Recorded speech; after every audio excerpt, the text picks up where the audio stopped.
절에서 16절입니다. 제가 읽고 마지막 절은 함께 읽도록 하겠습니다. 그러므로 우리에게 큰 대제사장이 계시니 승천하시니 곧 하나님의 아들 예수시라. 우리가 믿는 도리를 굳게 잡을지어다. 우리에게 있는 대제사장은 우리의 연약함을 동정하지 못하실 이가 아니요 모든 일에 우리와 똑같이 시험을 받으시니로되 죄는 없으시니라. 다 함께 읽도록 하겠습니다. 그러므로 우리는 긍휼하심을 받고 때를 따라 돕는 은혜를 얻기 위하여 은혜의 보좌 앞에 담대히 나아갈 것이니라. 아멘.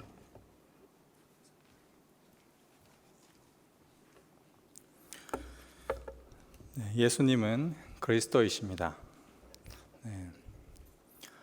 예수라는 그 말은 이름, 우리를 구원하신, 죄에서 우리를 구원하신 분이라는 그 이름의 뜻이고, 그리스도는 직분이다라고 했습니다. 그분이 가지고 있던 직분, 그리스도, 이제 구약에는 메시아라고 나오는데 이제 헬라어로는 크라이스토라고 번역되어 있죠. 이 말은 구약 성경에 세 가지의 직분에 anointed, 기름을 부었던 그 직분을 말하는데, 지난주에 살펴보았듯이 하나님의 말씀을 전하는 선지자들에게 그리스도의 직분을 주었고, 그다음 오늘 살펴볼 이 제사장에게 이 그리스도의 직분을 주었고, 그리고 다음 시간에 살펴볼 이 왕에게 그리스도라는 그런 직분을 주었습니다. 인간의 몸을 입고 이 땅에 오신 예수님은 지난 시간에 나누었던 대로 선지자로 이 땅에 오셨습니다. 보이지 않는 그 하나님을 직접적으로 보여주는 계시로서 이 땅에 오신 분이 그리스도 예수님이셨다. 예수님이 하신 그분의 말, 또 그분의 행동, 그분의 삶 하나하나를 통해 우리는 하나님을 알 수가 있고 또 그분의 뜻을 알아갈 수가 있습니다. 오늘도 신구약 성경 말씀, 또 그 말씀을 잘 깨달을 수 있도록 성령님이 저희와 함께 하시는데, 이 모든 사역이 선지자 되신 예수님이 오늘날도 여전히 우리와 함께하고 계시는 그러한 사역이다라고 했습니다. 지금도 여러분들이 말씀을 읽을 때, 그 말씀을 성령님의 의지하여서 읽을 때, 지금도 여러분들은 그 말씀을 통하여서 예수님을 볼 수가 있고 하나님을 만날 수가 있습니다. 3월 19일 오늘도 저와 여러분이 교회에 나와 말씀을 듣고 우리와 함께 하시는 이 성령님의 역사하시는 그 은혜를 통하여서 말씀을 통하여서 하나님을 만나고 예수 그리스도를 만나고 또 주 안에서 참된 교제를 누리는 우리 하나님 공동체가 되기를 주님의 이름으로 축복합니다. 우리가 은혜의 보좌 앞으로 나와 이 예배를 드릴 수 있는 이 자격을 얻은 것, 이거보다 더 큰 기쁨과 특권은 없을 것입니다. 우리가 코로나 팬데믹을 보내면서 사실 이 격리 생활 정말 지긋지긋하게 해왔었고, 지금도 이 격리가 필요한 일부 지역과 기관 단체들이 있습니다. 왜 마스크를 착용하고 서로가 서로를 격리하고 분리합니까? 눈에 보이지 않는 그 작은 바이러스 때문입니다. 그 바이러스 인하여서 바이러스가 침투하게 되면 면역력이 약한 분들에는 치명적인 그러한 질병 또 죽음까지 사망까지 이를 수 있기 때문에 그렇죠.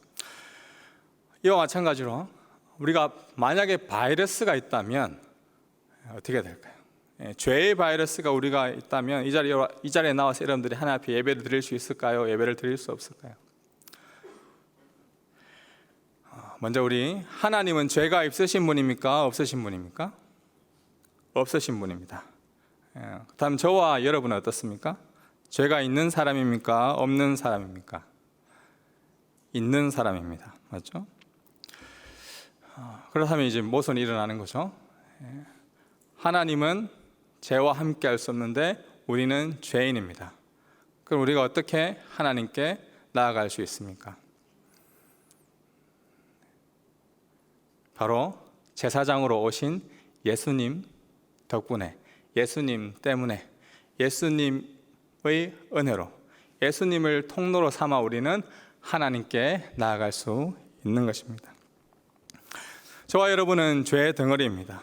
오늘도 아침에 일어나자마자 지금까지 시간 동안 남들이 만약에 내 마음속에 다 본다면 다른 사람들이 내가 했던 말들을 다 CCTV로 돌려본 다음에 우리가 악의로 그랬던, 우리가 정말 그런 의도가 없었던, 참 다른 사람을 위해서 죄를 많이 지었던 존재가, 또 짓고 있는 존재가, 또 앞으로 지을 존재가 저와 여러분입니다. 그럼에도 불구하고 하나님께서는 죄인인 저희들을 부르셔서 죄가 잠시 없다라고 의로운 옷을 우리에게 입혀주시고 의인이다라고 칭하여 주시고 하나님께 예배드릴 수 있는 존재로 이 자리에 나와서 예배드릴 수 있는 것, 이것이 가장 큰 특권이요 은혜입니다. 여러분들이 이 자리에 나와서 예수 그리스도의 그 은혜로 말미암아, 예수 그리스도를 믿는 그 믿음으로 말미암아 내가 의인 되었다는 것을 믿고 나아가는 그 사람에게는 하나님이 우리와 함께 하시고 우리의 예배를 지금도 기뻐 받아 주십니다. 구약 성경은 예수님을 보여주는 이 그림자와 같습니다. 갑자기 예수님이 우리에게 나타나면 너무나 당황스러울 수도 있기 때문에 말씀을 통하여서 구약의 여러 사건들을 통하여서 그림자로 보여주신 분이 바로 사건들이 구약 성경에 나옵니다. 그리고 구약에 나온 여러 이야기는 곧 예수님을 증언하고 예표합니다. 기름 부음을 받은 자인 그리스도, 이 메시아 직분, 예수님의 사역을 미리 보여준 것인데 오늘은 특별히 이 제사장에 대해서 중점적으로 생각해 보고자 합니다. 구약 성경에 여러분들 많이 읽다 보면 지금 이제 1월부터 통독도 하신 분도 계시겠지만 이 제사 드리는 일들이 많이 나옵니다. 비록 인간이 다 죄인이지만 잠시 동안 제사를 드림으로 의인이다, 깨끗하다, 거룩한 자다 칭함을 받게 되어서 하나님을 만날 수 있도록 마련한 구약의 임시 제도가 제사였습니다.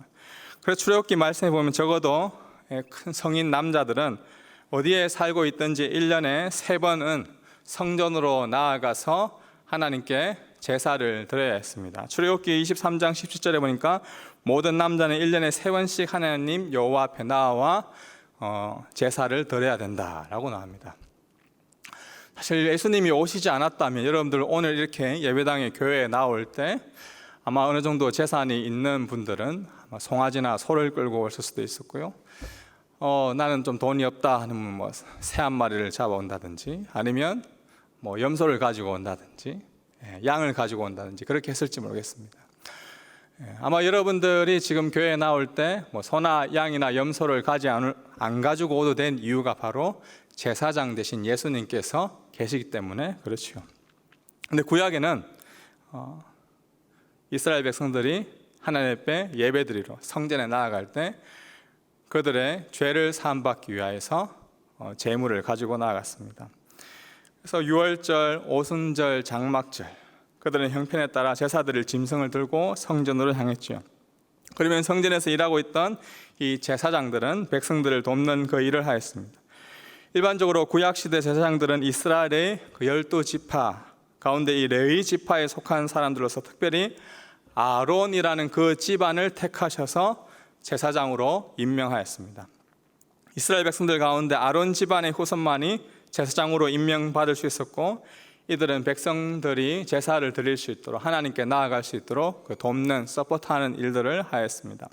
이들이 하였던 크가지 3가지 일 중에 먼저는 제사장들은 백성들을 대신하여서 제사를 드렸습니다. 죄를 지은 사람들은 자신의 죄를 용서받기 위해 정결한 짐승을 준비하여서 성전으로 가지고 왔습니다. 그리고 자신의 죄를 그 가져온 짐승에다가 안수하고 죽이면 이후에 피를 뿌리고 태우고 제사를 드리는 그 실제적인 전반적인 모든 일들을 제사장들이 담당하였습니다. 그리고 이 제사장들은 성소 안으로 들어가 이 분향단이라는 곳에 이 향을 피웠습니다. 향을 피워서 하늘 위로 올라가게 하였는데 이러한 향을 피우는 것을 오늘날의 언어로 쉽게 말하자면 백성들을 대신하여서 하나님께 기도하는 그 일들을 하였습니다. 우리 예배 시작 전에 항상 하나님께 기도를 드리잖아요. 이게 오늘날 우리가 이렇게 기도 드릴 수 있는 은혜도 있지만 구약 시대는 우리가 아무나 하나님께 기도 드릴 수 있는 것이 아니라 제사장들이 모든 백성들을 대표하여서 향을 올리면서 기도를 하였습니다. 그리고 제사장들은 백성들을 위해 또한 이 축복 기도를 하였죠. 성소에서 향을 피우고 나온 백성들 앞에서 서서 손을 들고 그들을 향해서 축복하였습니다. 아론의 축복 기도를 베푸는 그러한 사역들이 제사장들에게 있었습니다. 이후에 제사장들이 하던 사역들이 많이 있었지만 이렇게 크게 세 가지, 백성들의 죄를 대신해서 제사를 드리는 것, 백성들을 위하여 기도하는 것, 또 백성들을 위하여 축복하는 그 일들을 하였습니다. 그런데 오늘 우리가 읽었던 이 히브리서 말씀에 보면 14절에 이와 같이 우리도 하늘로 올라가신 이 위대한 대제사장 곧 하나님의 아들 예수가 계신다라고 말씀합니다. 근데 예수님을 향해서는 특별히 그냥 제사장이 아니라 대제사장이다라고 말씀합니다. 원래 이 대제사장은 레위 지파 중에 아론 집안의 제사장이 되었다면 그 아론 집안 중에서도 맏아들인 엘르아살이라는 그 아들을 통해서 나온 그 가문 밑에서만 대제사장이 나올 수가 있었습니다. 근데 예수님은 우리가 잘 아시는 대로 레위 지파, 아론의 후손이 아니었습니다. 마태복음 1장에 보면 예수님의 족보 이야기가 나오죠. 아브라함과 다윗의 자손 예수 그리스도의 계보다, 족보다라고 나오면서 나오는 것을 보면 예수님은 레위 지파가 아니라 유다 지파라는 것을 알 수가 있습니다. 그렇다면 어떻게 예수님은 이 대제사장으로서 구별된 사역을 감당할 수 있게 되었을까요? 우리가 읽었던 이 히브리서 말씀은 예수님의 이 대제사장적 사역에 합당한 이유를 변정해 주는 책이라 할 수 있습니다. 먼저 히브리서 6장 20절에는 이렇게 기록되어 있는데요, 우리 함께 다 같이 읽어보겠으면 좋겠습니다.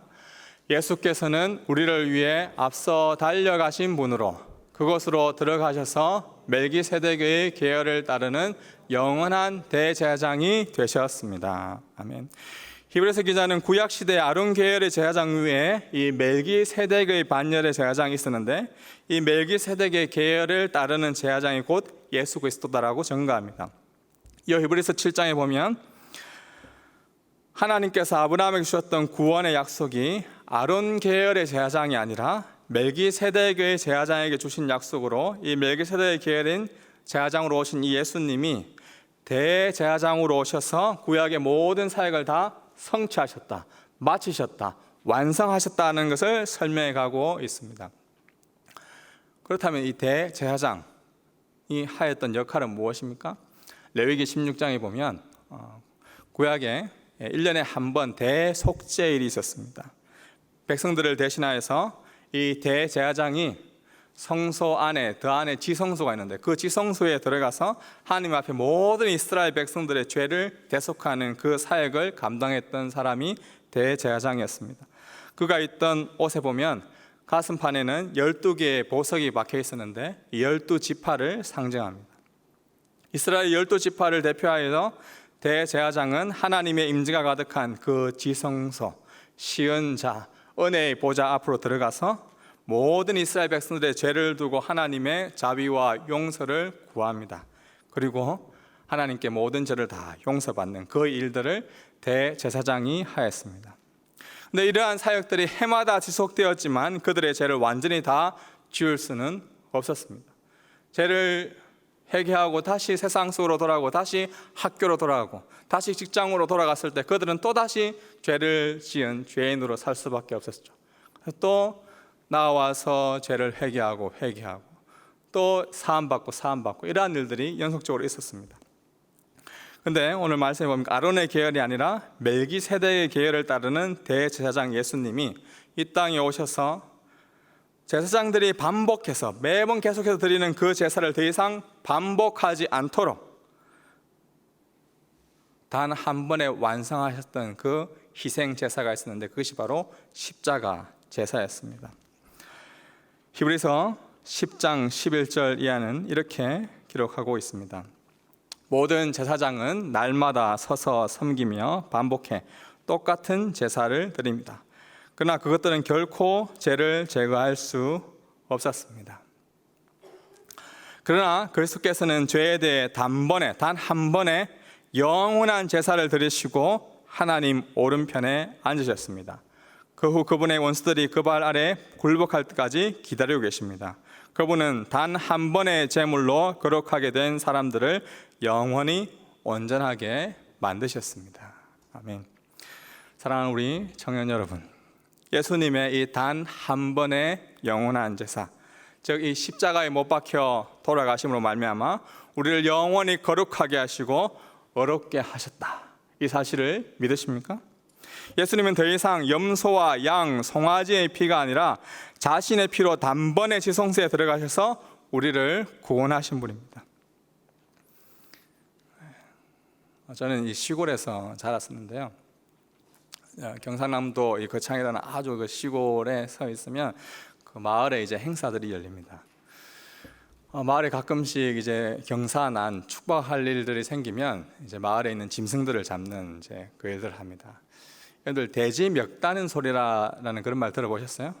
돼지 목을 딴다는 말인데 실제적으로 저는 어렸을 때 돼지 목 따는 그 소리를 한 반나절 넘게 들은 기억이 있습니다. 끽 하는 그 소리가 진짜 뭐 좀 잔인하기도 하고 한데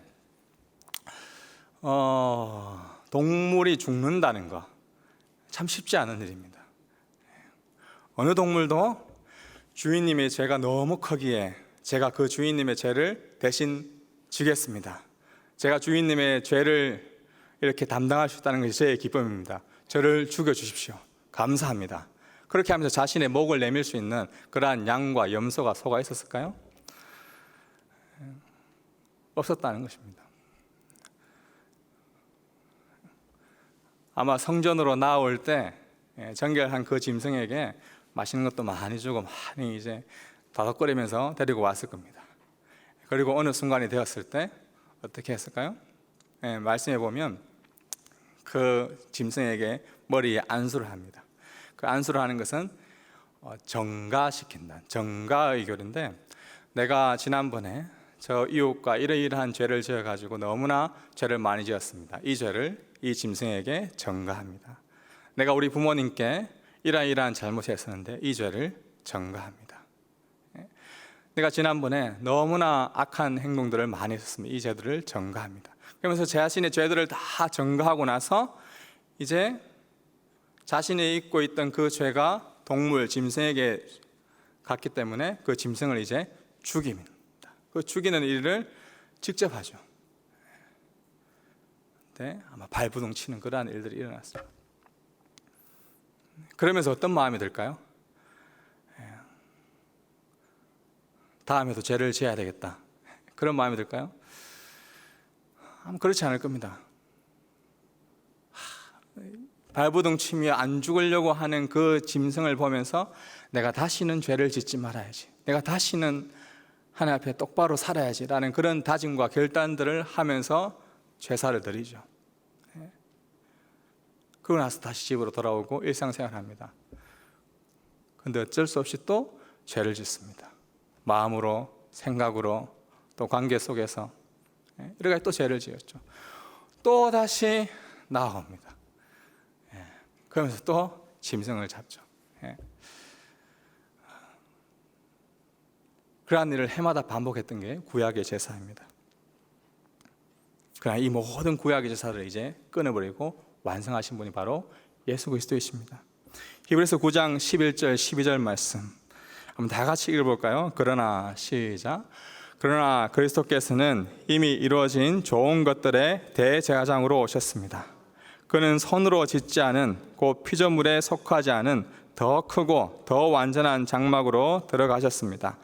그는 염소와 송아지의 피가 아닌 자신의 피로 단번에 지성소로 들어가셔서 영원한 구속을 완성하셨습니다.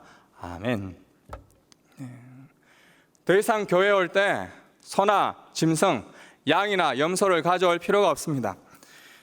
염소와 송아지의 피가 아닌 자신의 피로, 예수 그리스도의 피로 단 한 번의 지성소에 들어가셔서 영원한 구속을 완성하셨다라고 우리에게 말씀해 주고 있습니다. 저는 모태신앙으로 어렸을 때부터 교회를 다녔습니다. 큰 거부감 없이 교회에서 종교 생활에 익숙하며 지내던 매주일 예배를 드리곤 하였던 그냥 그리스도인이었습니다. 그러면서 매주일 일요일마다 교회 올 때마다 회개하며 용서를 구했습니다. 아니, 내가 이번 주에 이러이러한 잘못을 지었습니다. 학교에서 또 이러한 거짓말도 하고 친구들과 또 이렇게 싸우기도 했습니다. 또 용서를 구했죠. 또 습관적으로 지었던 죄들을 용서를 구했습니다. 그래서 죄사함을 구했던 그런 기억이 있습니다. 그러면서 한편으로는 이 회개의 매너리즘에 빠졌습니다. 매주 잘못을 지으면서 이렇게 용서를 계속해서 구해도 되나? 정말 뻔뻔한 이 저의 모습들을 보곤 했죠. 그러다가 이 히브리서 말씀, 이 정말 히브리서 말씀을 읽으면서 저는 제 신앙의 이 사이다를 경험했습니다. 아, 그렇구나.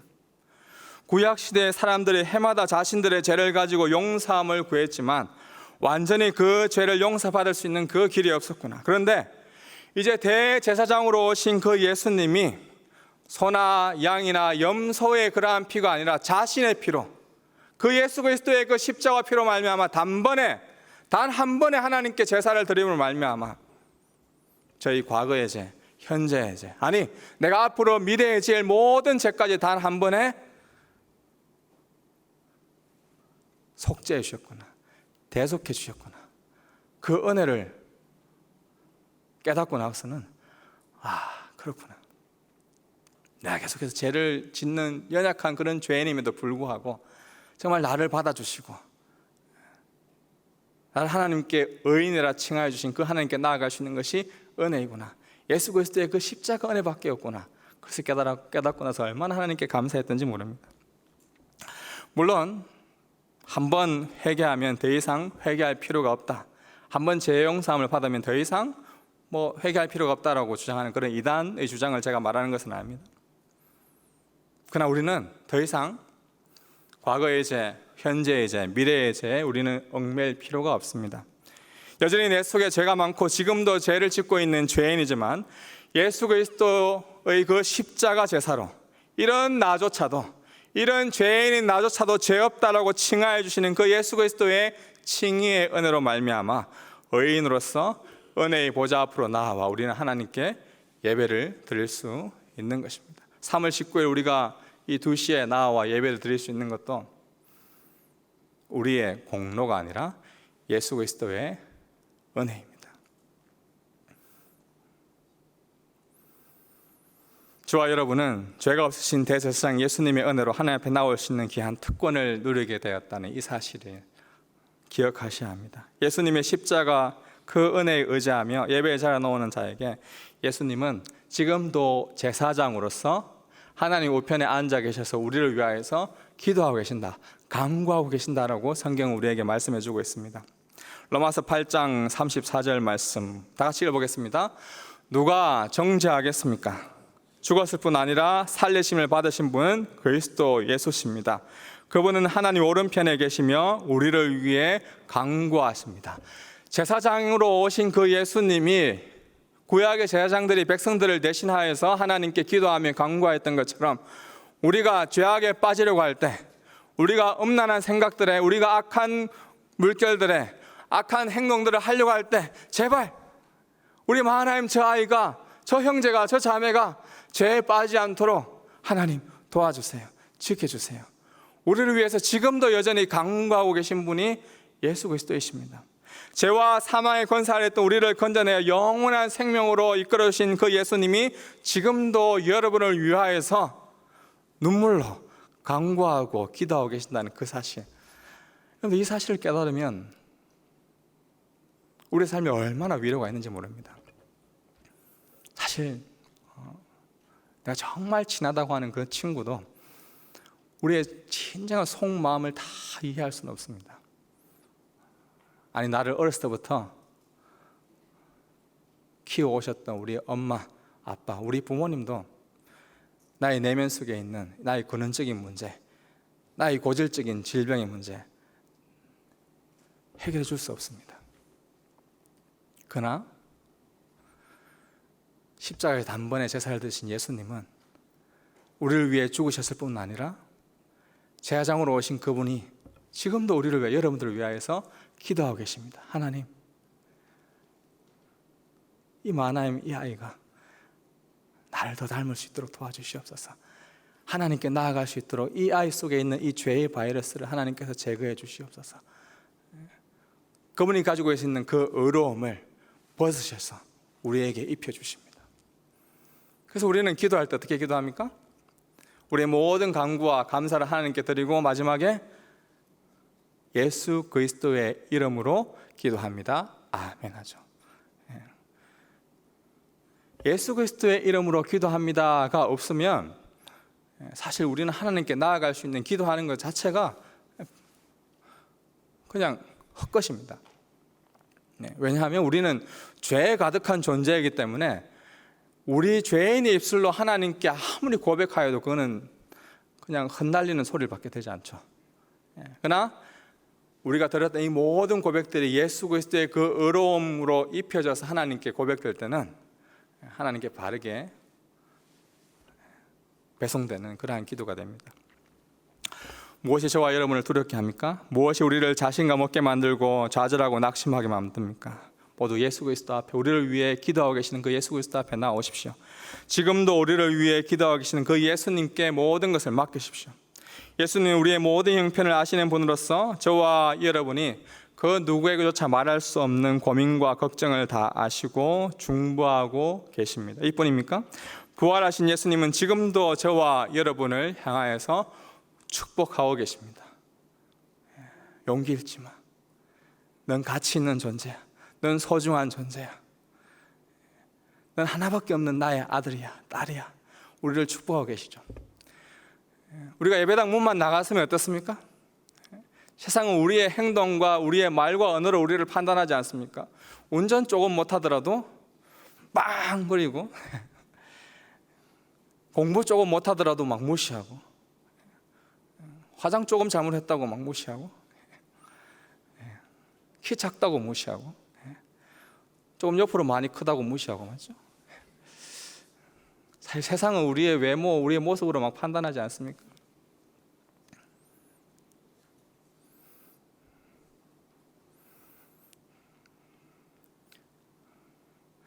하나님 그렇지 않습니다. 네가 어떤 모습, 어떤 가운데 있든지 간에 괜찮아. 다시 일어서 내가 너를 축복할게. 내가 너를 위해서 이 땅에 왔고 내가 너를 위해서 십자가에 못 박혔잖아. 내가 너를 위해 지금 기도하고 있잖아. 내가 너를 지금 축복하고 있잖아. 오늘도 우리를 위하여서 제사장직을 감당하고 있는 그 예수 그리스도 그분 앞으로 나아오십시오. 히브리서 4장 16절 말씀 우리 다 같이 읽어봤으면 좋겠습니다. 히브리서 4장 16절 시작. 그러므로 자비하심을 얻고 필요할 때 도우시는 은혜를 얻기 위해 은혜의 보좌 앞으로 담대히 나아갑시다. 아멘. 하나님의 자비하심과 도우시는 그 은혜를 얻기 위해 은혜의 보좌, 예배의 자리를 사모하며 나아오십시오. 인간적으로 보기에 도저히 해결할 수 없는 죄와 사망의 권세 아래 놓여 있는 그러한 문제라 할지라도 예수 그리스도의 십자가 제사로 모든 것이 다 해결됩니다. 예수 그리스도의 십자가 제사로 해결되지 않을 죄는 없습니다. 모든 죄를 해결할, 단번에 해결할 완전한 백신 예수 그리스도의 십자가 제사입니다. 우리를 위하여 제사장직을 완전히 감당하신 제사장 그리스도, 그분을 찬양하고 높이는 우리의 삶이 되기를 주님의 이름으로 축복합니다. 기도하겠습니다. 하나님,